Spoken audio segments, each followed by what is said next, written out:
Hello दोस्तों, इस सवाल को देखिए। अल्टरनेट डेज का बहुत ही बढ़िया सवाल है, ठीक है ना। इस सवाल में देखो, पहले क्या करना है आपको, दिनों की संख्या आपको दी है तो एक दिन का काम उनका आप निकाल लीजिए, ठीक है ना। तो इनको इन्वर्ट उल्टा करके रेशियो ले लीजिए। 16 अनुपात आपका 8 हुआ तो कितना हो गया, 8 दूनी 16 और 8 इक्के 8, ठीक है ना। इनका एक दिन का काम आपको मिल गया ए और बी का, ठीक है ना। टोटल वर्क निकालना है, किसी एक को आप मल्टीप्लाई कर दीजिए तो कितना हो गया, 16 इक्के 16 यूनिट आपका टोटल वर्क है, ठीक है ना। अब देखो, बी से आपको शुरू करना है तो पहले दिन बी काम करेगा और दूसरे दिन आपका ए काम करेगा, तो उनका 2 दिन का काम कितना हो जाएगा, 2 एक कितना हो गया आपका 3, ठीक है ना। देखो 2 दिन का जो काम है वो आपका 3 यूनिट है, ठीक है ना। तो देखो इसको 16 के आसपास ले जाना है तो 5 से मल्टीप्लाई करो, कितना हो गया, 5 दूनी 10 और 5 3 15, ठीक है ना। तो ये बताओ 15 यूनिट आपका काम हो चुका है, एक यूनिट आपका बचा हुआ है, ठीक है ना।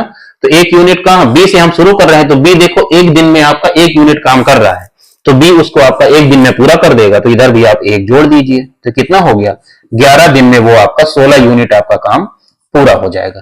तो 11 कहां है आपका, डी पार्ट आपका आंसर हो जाएगा, ठीक है ना। सवाल को आप ध्यान से किया करिए। देखिए जब भी आप जो है जिससे आप शुरू करेंगे लास्ट में आपका वही काम करेगा, ठीक है ना। इस चीज को आपको ध्यान रखना है, कंफ्यूज नहीं होना है, ठीक।